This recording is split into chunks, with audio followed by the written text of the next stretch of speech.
श्री शिवाय नमस्तुभ्यम। दोस्तों, पूज्य गुरु जी द्वारा बताए गए कथा में कुछ सरल उपाय आपको हम बताने जा रहे हैं। जी हाँ, बैसाख माह के कुछ विशेष उपाय आपको बहुत ही सरल तरीके से आपको बताना चाहेंगे। इन उपायों में कोई एक सरल उपाय आप करके अपने जीवन को सफल बना सकते हैं। कब कैसे करना है, कौन सा उपाय करें, ध्यान से सुनिएगा। जी हाँ, जो सरल उपाय है आप आसानी से कर पाएंगे। तो आपको करना, अगर आपके पास बहुत कर्जा है, चारों तरफ से कर्ज में डूबे हुए हैं, बहुत कोशिश कर रहे हैं, मेहनत कर रहे हैं, कर्जा उतरने का नाम ही नहीं लेता, बहुत तकलीफ है, तो पूज्य गुरु जी ने बहुत ही उत्तम और सरल उपाय बताया है आपको इस समस्या से छुटकारा पाने के लिए, कर्ज से मुक्ति पाने के लिए। जी हाँ, दूध के अंदर थोड़ी सी शक्कर मिलाकर, जी हाँ, दूध के अंदर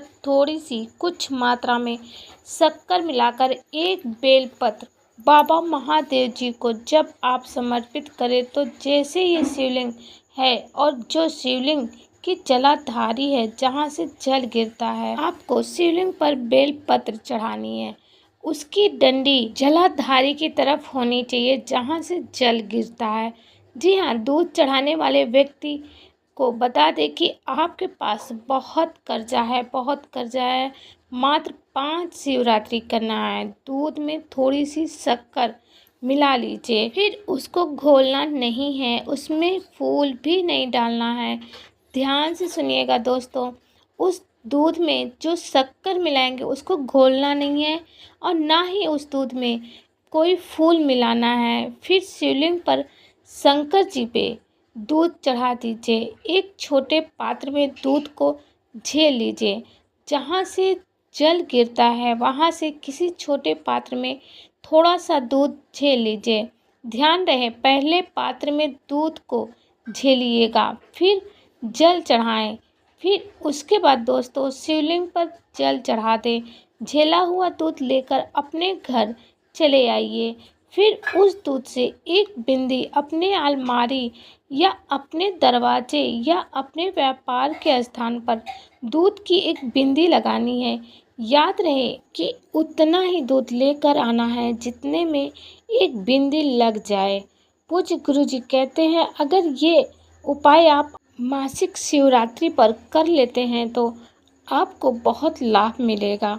और दोस्तों, एक बात का ध्यान रखिएगा, आप जब दूध लेकर आएँ तो उसे रखिएगा नहीं, तुरंत ये उपाय करिएगा। बिंदी लगा दीजिएगा अपने व्यापार वाले स्थान पे या अलमारी के स्थान पे या दरवाजे पर। ये उपाय आपको तुरंत करना है।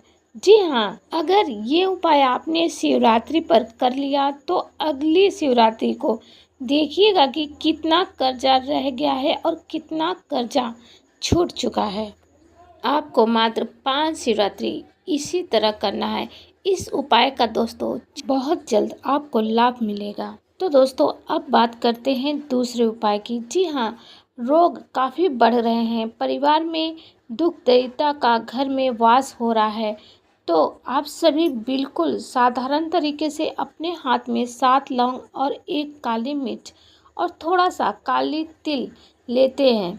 कोई ज़्यादा पैसा नहीं लगना है, इसमें कुछ विशेष उपाय हैं, एक उपाय समझकर कर लीजिए। तो दोस्तों, आपको क्या करना है, 7 लौंग लेना है, थोड़ी सी काली तिल लेना है और आपको बता दें कि 1 काली मिर्च लेनी है।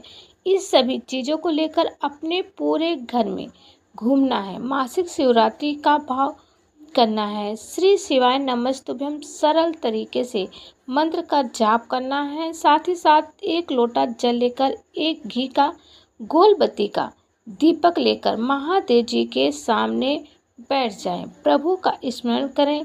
सबसे पहले उसी दीपक से आरती करें। शिवलिंग का पूर्ण रूप से जलाभिषेक करें। उसके बाद आप अपनी सारी मनोकामना कहते हुए आपके परिवार में जो भी कष्ट है, बातें हैं, जो भी संकट है, रोग है, बीमारी है, वो कह सकते हैं। आप शिवलिंग पर समर्पित कर देना उस जल को। आपको यह उपाय अपने घर के आसपास के महादेव जी के मंदिर में ये उपाय करना है। तो इस तरीके से आप आपको ये उपाय करना है, परंतु इसके लाभ अनगिनत हैं। तो दोस्तों अब बात करते हैं तीसरे उपाय की।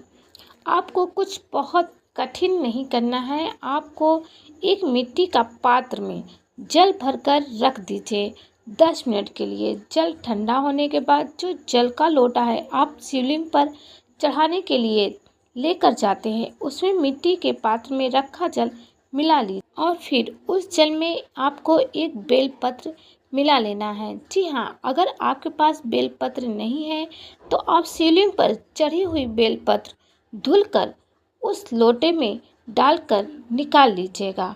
फिर उत्तर दिशा की ओर मुख करके बैठ जाना है। फिर सबसे पहले आपको शिवलिंग पर जो जल आप लेकर गए हैं उसे चढ़ाना है। गणेश जी महाराज जी और माता अशोक सुंदरी, माता पार्वती जी के हस्तकमल और कार्तिक भगवान को जल चढ़ाना है। फिर जो आप बेल पत्र लिए हैं, जल में स्पर्श कराए हैं, वह शिवलिंग पर समर्पित कर दें। समर्पित करने का भी एक तरीका है, बेल पत्र की डंडी विपरीत दिशा में होनी चाहिए।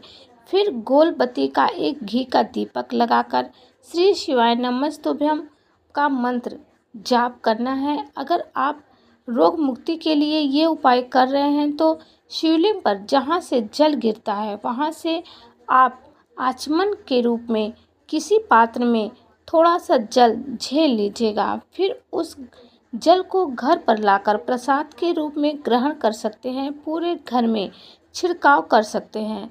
लेकिन अगर आप धन प्राप्ति के लिए यह उपाय कर रहे हैं तो आपको जल लेकर नहीं आना है। इस बात का अवश्य ध्यान रखिएगा कि अगर आप ये उपाय धन प्राप्ति के लिए कर रहे हैं तो आपको वहाँ से शिवलिंग से जल लेकर नहीं आना है। ये उपाय आप पूज्य गुरु जी की कथा में इस उपाय को सुन सकते हैं, पूर्ण रूप से सत्य पाएंगे। बहुत ही साधारण तरीके से पूर्ण विश्वास के साथ आपको बताया है। आप उपाय को जरूर से जरूर कर आपको उपाय समझ आ गया होगा। तो दोस्तों कमेंट बॉक्स में हर हर महादेव लिखना ना भूलें। महादेव आपकी सारी मनोकामनाओं को पूर्ण करें। चैनल को सब्सक्राइब नहीं किया है तो प्लीज़ दोस्तों चैनल को सब्सक्राइब कर वीडियो को लाइक करें। ओम नमः शिवाय।